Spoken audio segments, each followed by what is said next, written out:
Meanwhile, Health Secretary Alex Azar is expected to land in Taiwan in what is the highest level U.S. visit to Taiwan in over 4 decades. This move by Washington comes at a time when the U.S.-China relations remain at a historic low.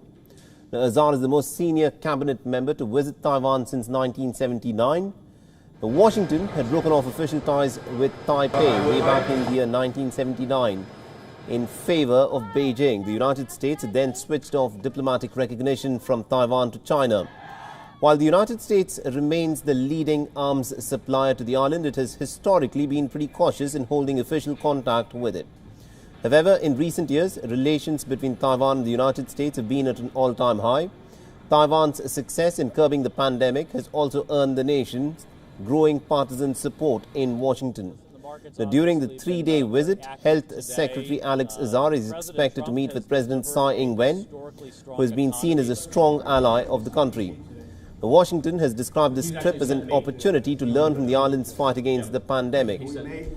Now, in a recent interview, Alex Azar said, and I quote him here, "Taiwan has been a model of transparency, cooperation and collaboration in the public health sphere, whether working on Ebola in Congo or on COVID." He also mentioned that he was going there to reform the United States partnership with Taiwan. Now, this statement has been seen as a direct jab at China. Now, Beijing has been repeatedly accused of not being completely transparent about the pandemic. China has also hit back at this visit, saying that the United States cabinet visit to Taiwan endangers peace in the region.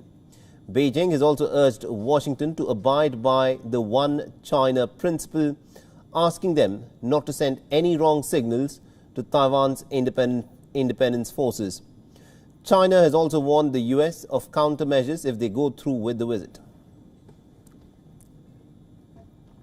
And to give us more perspective in terms of what this visit actually means for the U S Taiwan relationship and how would China, of course, respond to all of this, we're joined in by Ryan Kilpatrick, who is a journalist and a special correspondent for the LA Times and Washington Post, and he's joining us live here on this broadcast with Vion. Now, Ryan, let me begin by asking you this. This is, of course, going to be seen as a very significant break from the past in terms of how the United States has done diplomacy with Taiwan. You know, give us a sense of what the Americans intend to accomplish with this visit. So it is a significant move, of course. As you said, it's the highest ranking cabinet member to visit Taiwan since Washington broke off official ties in 1979. Although there are precedents that, occurred in the interim, as recently as 2014, when a cabinet member, the then head of the Environmental Protection Agency, also visited Taiwan then. But it is another step forward in terms of the hierarchy of officials to visit Taiwan. And it's being billed more as about public health as opposed to politics. But of course, it does also send a very powerful message at this time when Beijing is acting more aggressively than ever towards Taiwan and other neighbors, that Washington is a reliable ally in the region. Right. As you pointed out, the stated objective of this visit is to learn from Taiwan as to how it has managed to bring the COVID-19 infections under control. But the strategic and the political impact of a cabinet minister of the United States touring Taiwan in a manner like this is not lost on anyone.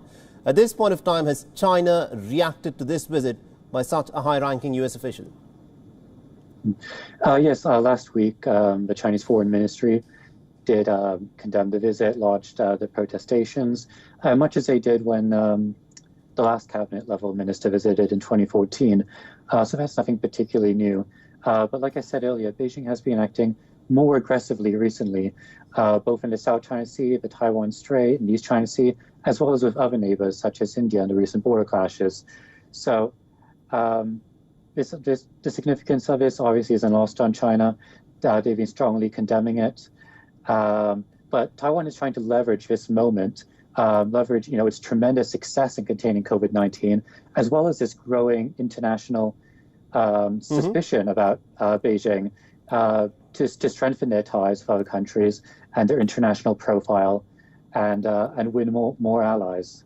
Right. At this point of time, it may still be very early, but are we getting any indicators at all that the United States may want to relook its relationship with Taiwan? Because back in the year 1979, it had broken off its official relationship with Taipei and it shifted more towards Beijing.